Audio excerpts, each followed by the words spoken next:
நாளைக்கு புது நோட்டு கொடுத்தா போதாது, 500 நோட்டு கொடுத்தா வேலை செய்யவே இருக்கலாம். நாங்கள் டெய்லியும் போய் ஒரு ரோட்டில் நின்று போய்க்கிறோம். அரசாங்கம் 50 நாள் தள்ளி போச்சு. இன்னும் அதே நிலைமை தான்.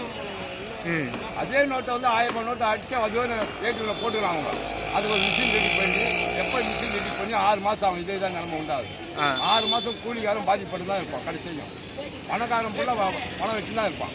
ஃபுல்லாக பணக்காரன் மத்தியில் புது நோட்டு எப்படி வரும்? 30,000 கோடி 40,000 கோடி புது நோட்டு எப்படி வரும் அவங்களுக்கு? கூலிக்காரன் 2000 ரூபாய் வந்து ஒரு நாள் கூட 8 மணி நேரம் பேங்க் நிற்க வேண்டிய நிலைமை உண்டாகுது. பாதிப்பது கூலிக்காரன் தான். இனி மோடி சொல்கிற நல்ல திறமையாக வேலைகள் நல்லா எங்கே இருக்கிறாங்க? நடுத்தருக்கு தான் இருக்கிறாங்க. பிரதமர் மோடியின் பணமதிப்பு நீக்க நடவடிக்கைக்கு பிறகு வேலை இழப்பை சந்தித்து இருக்கக்கூடிய கூலி தொழிலாளர்கள், குறிப்பாக கட்டட கூலி தொழிலாளர்கள் மிகுந்த சிரமங்களை சந்தித்து வருவதாக நம்மிடம் தெரிவிக்கின்றனர்.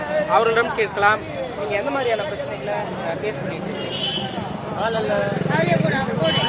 வீட்டில் ஒரு பிரச்சனை, சாப்பாடு வழி இல்லாத இருக்கிற பொருட்களை வச்சு அதை வச்சு சாப்பிட்றாங்க. இப்போதைக்கு சூழ்நிலை அந்த மாதிரி இருக்கு. ஒரு நாள் கச்சாலும் அந்த ஒரு நாளில் 500 ரூபாய் விட்டு 1000 ரூபா நினைக்கிறாங்க. அதை நாங்கள் போய் பேங்க்கில் மாற்றினாலும் அதுக்கே ஒரு நாள் ஆகிடுது.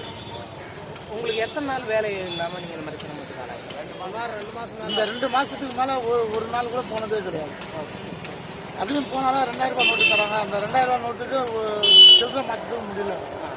எங்களால் போய் பேங்க்குக்கும் நிற்க முடியாது. அந்த அளவுக்கும் படிக்கல. நாங்கள் செய்கிறது கூலி வேலை தான் செய்யணும். அதனால் எங்களுக்கு வந்து இது ஒரு பழைய 1000 ரூபாய் நோட்டு இருந்தாலும் பரவாயில்ல அப்படின்னு போகிறோம். அப்படி போய் எங்களால் வேலை இல்லாத நீங்கள் கேட்டிருக்கலாம், வேலையில்லா திண்டாட்டத்தால் கட்டட கூலி தொழிலாளர்கள் மிகுந்த சிரமங்களை சந்தித்து வருவதாக நம்மிடம் வேதனை தெரிவிக்கின்றனர். இப்போது .com செய்திகளுக்காக வட சென்னை தங்கசாலை பகுதியிலிருந்து இரா தமிழ்வாணன்.